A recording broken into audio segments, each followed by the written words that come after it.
How to edit file in the cPanel File Manager.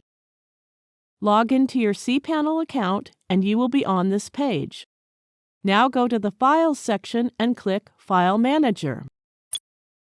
There is a list of file directories. Now go to the directory where your file is saved. For example, if it is inside public HTML, click Public HTML.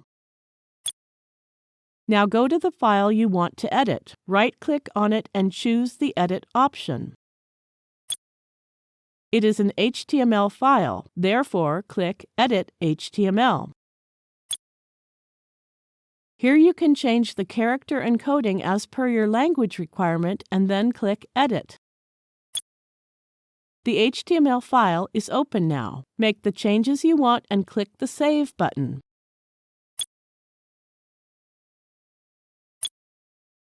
That's it. We have successfully edited the HTML file.